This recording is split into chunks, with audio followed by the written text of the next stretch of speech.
So hello guys, again welcome to my YouTube channel, and today I am very happy because I want to give you some interesting facts and updates with regard to the industry of motor vehicle insurance.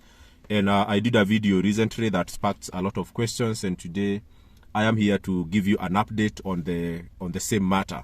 So in the recent past months, there were communications that were issued by top insurance companies like APA and CIC and GA Insurance, saying that they will no longer insure certain car models in their comprehensive plans, especially for PSV cars. And some of these models range from various car manufacturers and brands, and I will just mention a few. For instance, any Suzuki car below 1 million Kenya shillings in terms of valuation is no longer accepted by these companies that I have mentioned in their comprehensive insurance. So meaning that your Suzuki Alto and Suzuki Swift can never be covered through a comprehensive cover by CIC, by APA Insurance, and also by GA Insurance. Other car models, from Toyota include Toyota Fielder, Toyota Sienta, Toyota Passo, Probox, Succeed. All these models were put on spotlight and blacklisted by those insurance companies.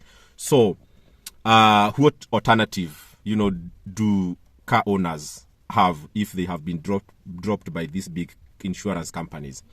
The game of insurance is very interesting, and the company that you choose to insure your car with is very, very critical, because we, as in any other industry, we have the top tier insurance companies that if you insure your car with them, you are sure and safe that in case of an accident, your claims will be accepted and you will get all the refund that you need. But on this other hand, there are some insurance companies that do not charge a very, very high premium on their insurance plans, but it is not sure that when you get an accident, they will accept to pay you. So I see so many people going to other, I will not mention any name of other, second tier and third tier and, other negligible insurance companies that nobody talks about in the industry, that will give you a comprehensive insurance cover at 30,000, 40,000, while the top tier are giving it at 60,000, 70,000. So all those differences will make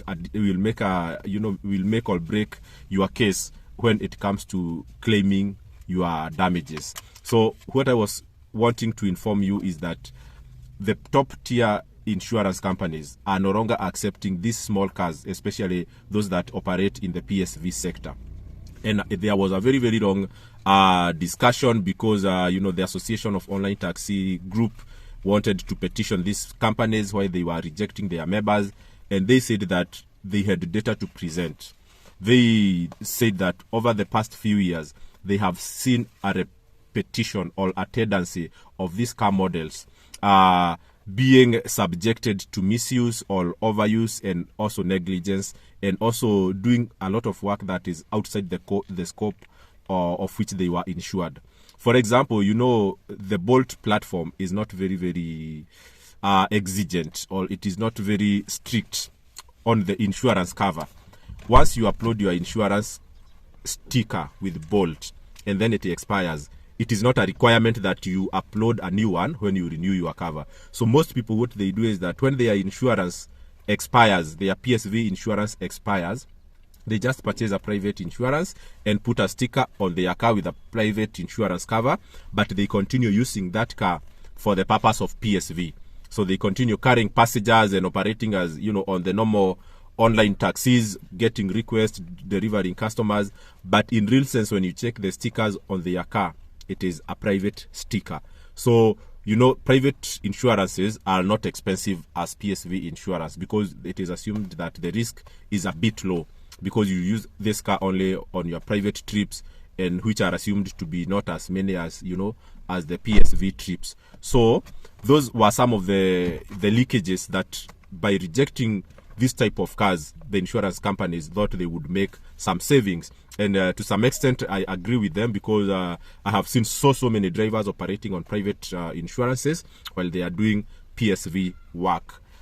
Then, even apart from that, not only, there is a culture also that is associated with certain car models The same way with the boda industry. There are some guys who are very, very cool, but once you join the industry, definitely you cannot be differentiated. There is a culture that is associated with certain industries, and the same thing you will find with certain cars. So people of certain car models are known to drive them in a particular way that is very, very easy to identify. So people will tell you that is a Probox guy who has overtaken us. That is a Sienta, always overloaded. That is, you know, a Fielder, always on speed or something.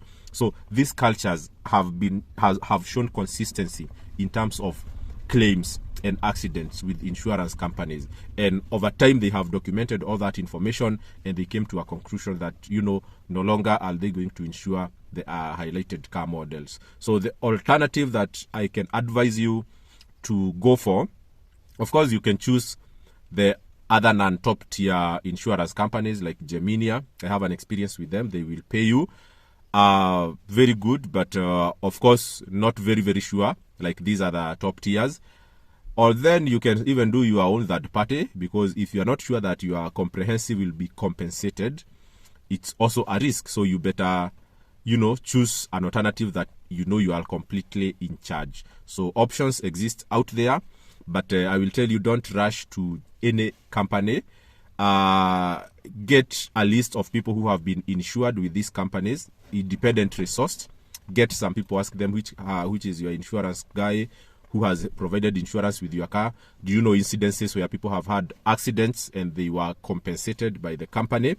If you get positive feedback, I would advise you to go with that insurance company. But don't jump to buy the cheapest plan, because it does not work the same way when it comes to claims. Cheaper, or of course, it will turn expensive when you get an incident.